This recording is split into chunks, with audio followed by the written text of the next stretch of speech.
Hello, Algebra 2. Hope you're all doing well. We're going to take care of today. We're starting LFR3, slope-intercept form. We'll talk about exactly what that means in terms of a target when we get here, but let's go ahead and do this. We got LFR3, and let's get started. Slope-intercept form. This is something you should be familiar with. I know in middle school you guys have done this, and we talked about it a little bit last year too. So let's go ahead, take a look.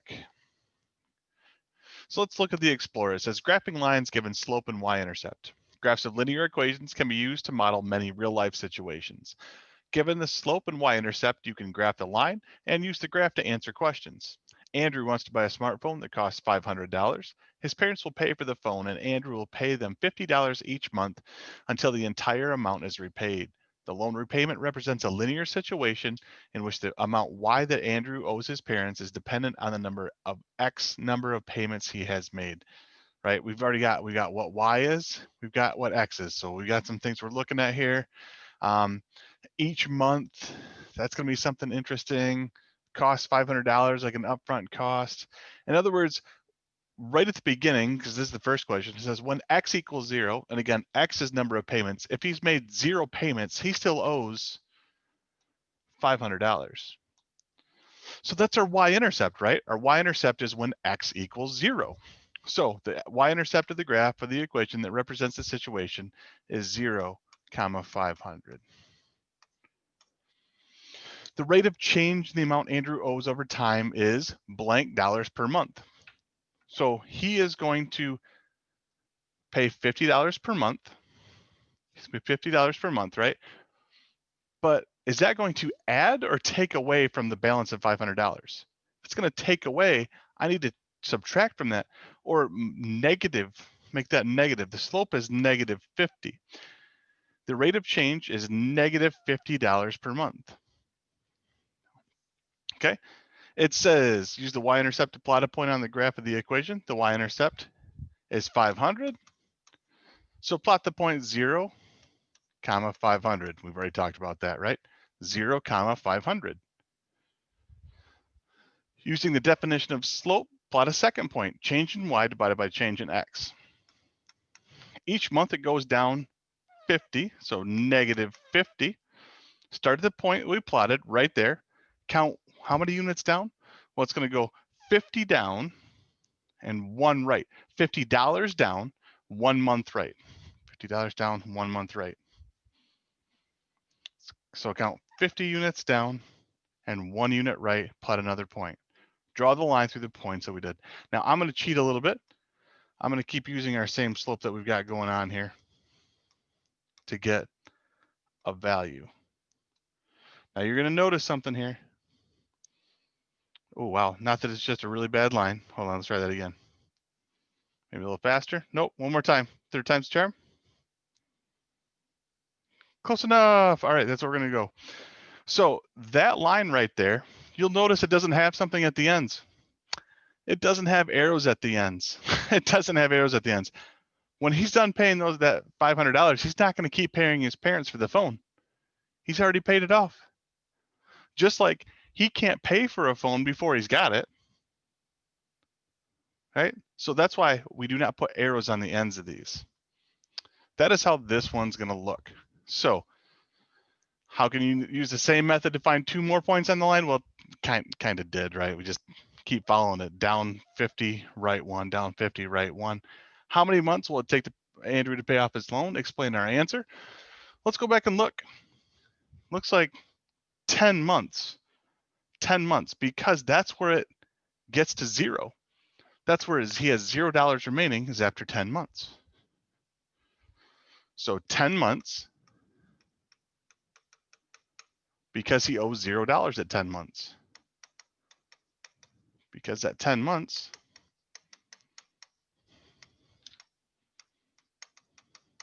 he owes $0.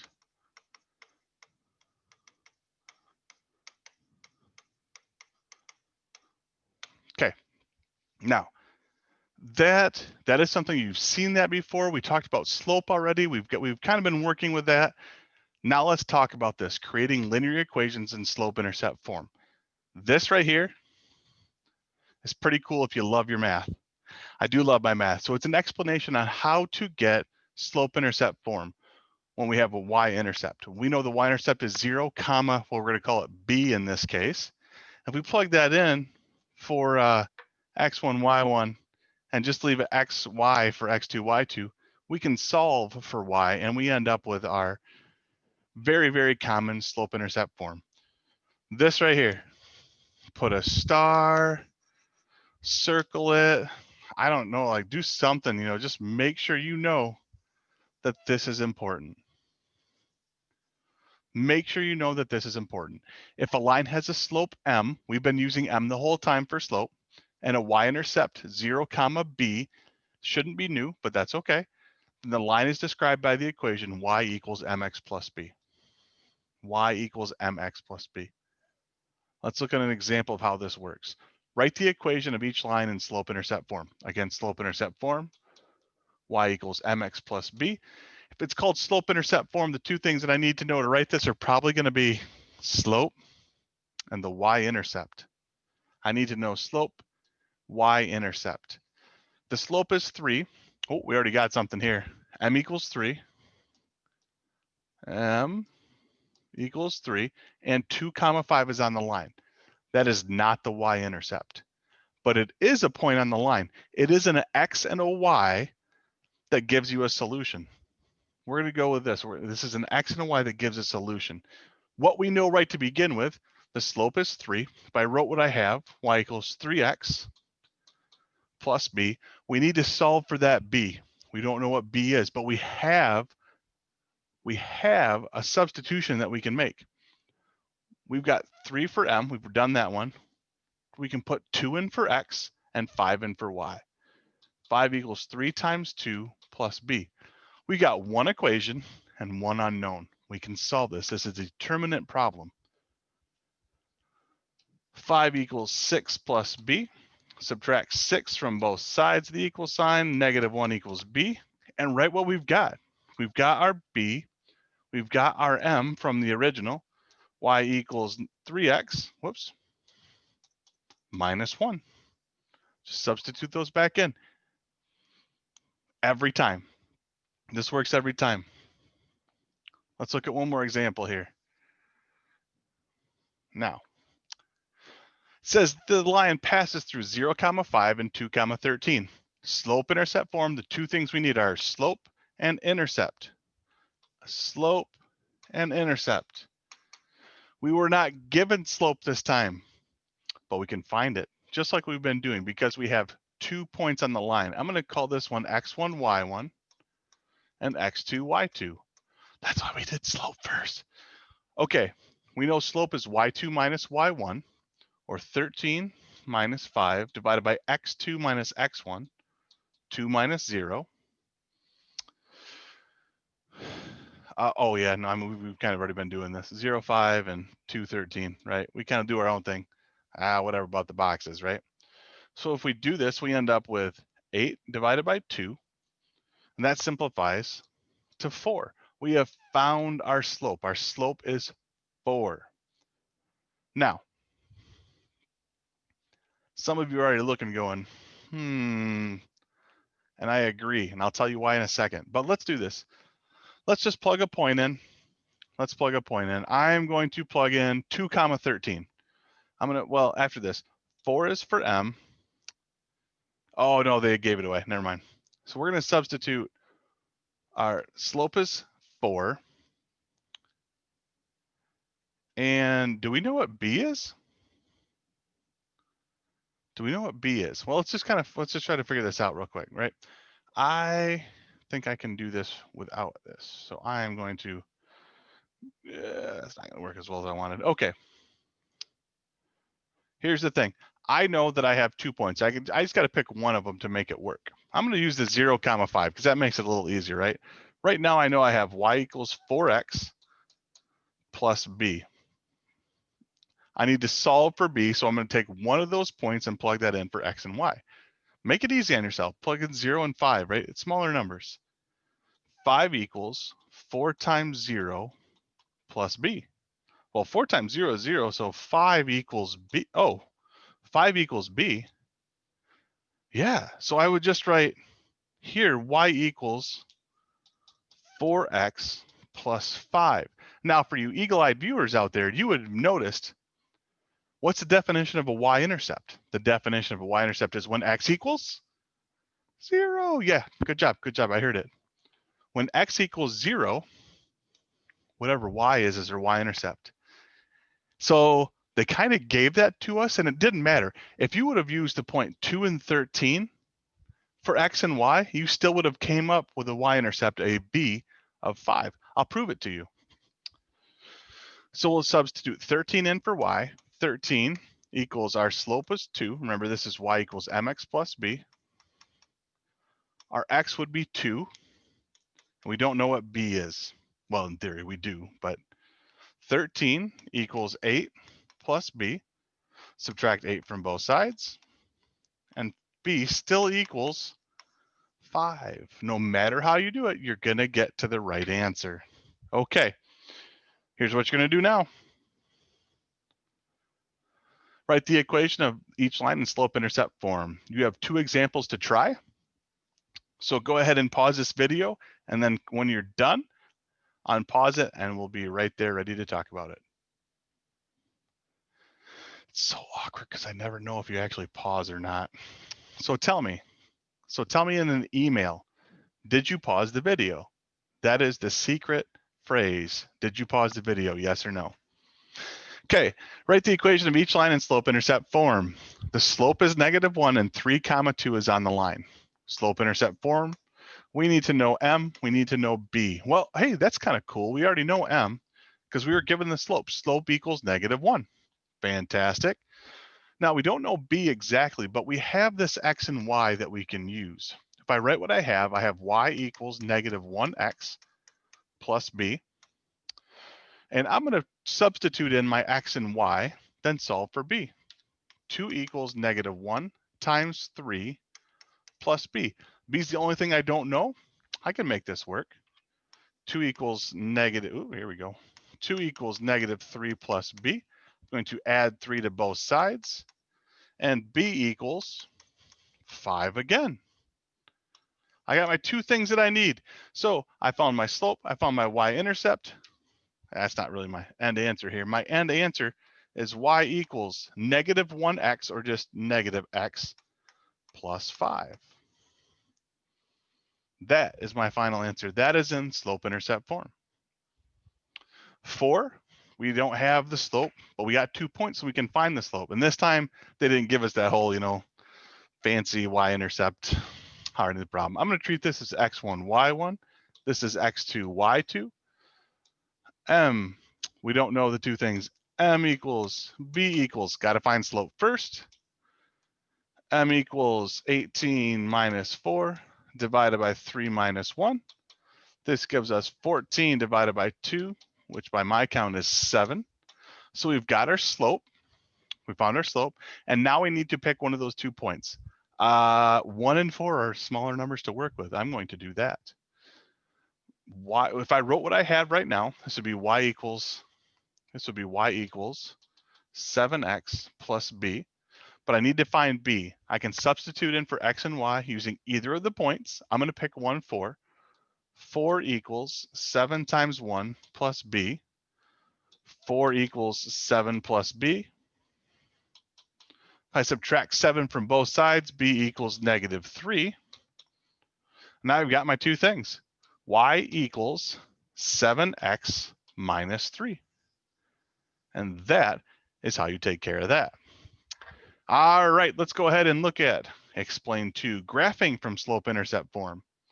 Writing an equation in slope-intercept form can make it easier to graph an equation. So we're going to write each equation in slope-intercept form, then graph the line. We need to make sure it looks like y equals something times x plus something. This first one, we're given y equals 5x minus 4. It's already in slope-intercept form, right? So let's identify the things we need. Our slope, the number multiplying x, is 5. The slope is not 5x. It is not 5x. It is just 5. Don't put the x with it. My y-intercept is -4. So if I'm going to graph this, I start with the y-intercept. Plot the y-intercept. Where does it cross the y-axis? negative 4. Use your slope. Use your slope to find another point. We've got it as 5. Well, how do you take 5 and keep it the same? Well, put it over 1. Why not? 5 over 1, just like they did. In other words, rise 5, run 1 to the right. You've got a second point. Draw your line through. And in this case, there's no reason to not put arrows at the end. There's no reason to not put arrows at the end. So keep it just like that. Yeah. Find slope-intercept form. Plot the y-intercept. Use the slope to find another point. Draw the line through the points. Step 1. Step 2. Step 3. All right. Let's try one of these here. Ooh, here you go. Here's an interesting one. 2x plus 6y equals 6. This is not y equals. This is not y equals. Well, we're going to get it there. I'm going to start by subtracting 2x from both sides. I'm going to subtract 2x from both sides. I'm going to kind of ignore everything down here and do this on my own. If I subtract 2x from both sides first, remember it's y equals mx plus b. I'm going to put the x stuff before I put just the number. So I'm going to have 6y equals negative 2x plus 6. And if I need to solve for y, I need to divide everything by 6. That's each individual thing by 6, right? Both sides. Divide this by 6, and this by 6, and this by 6.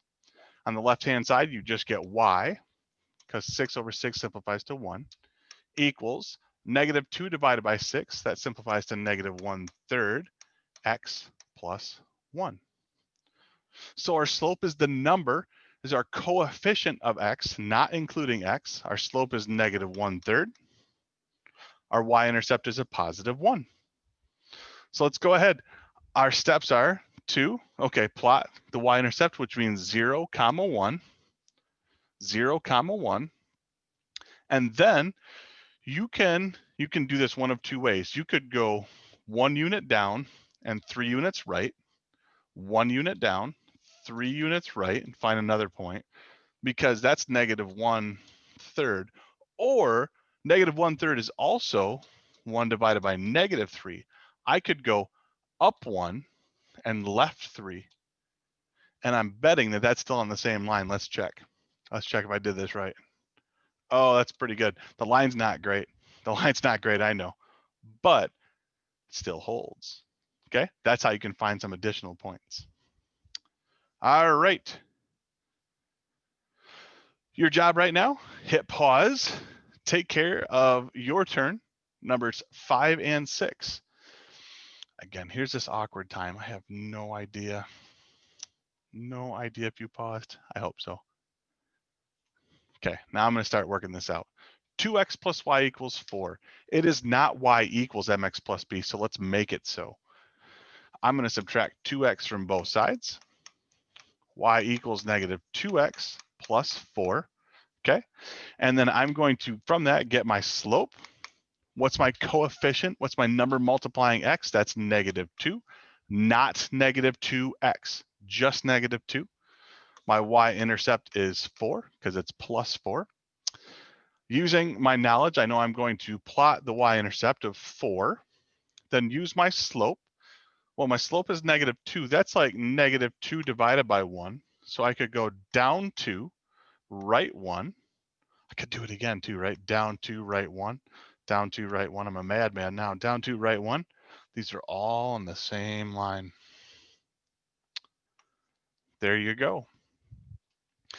Look at number 6. It's also not in slope-intercept form. Start the same way. Subtract 2x from both sides. They're not all going to be subtracting 2x. I will tell you that. 3y equals negative 2x plus 6. Again, why did I do that? When I put the x in front, because slope-intercept form is y equals mx plus b. There you go. Divide everything by 3. That means each individual part by 3. It's the same as dividing both sides, okay? On the left, 3 divided by 3 simplifies to just 1, or 1y. Negative 2/3 x plus 2. Looks good to me. What is our slope? What is our y-intercept? Our slope, again, is our coefficient of x. What's the number multiplying x? That makes it negative 2/3.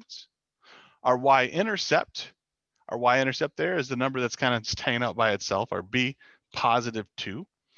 And knowing what I know I'm going to plot the y-intercept. So where does it cross the y-axis? 2. Use my slope. Okay, I can go down 2, right 3. I could go up 2, left 3. These on the same line? Sure look like it. Also, here's an interesting thing for you. You know the slope is negative. So if I'm looking left to right, that line should go downhill. That line should absolutely go downhill, and it does in this case. Let's say you got something where all of a sudden you've got a negative slope that you found, but your line goes positive. Maybe you should take a look at that. All right, that's the end of part 1 for now. Come back with part 2. And yeah, take care. Have a great day.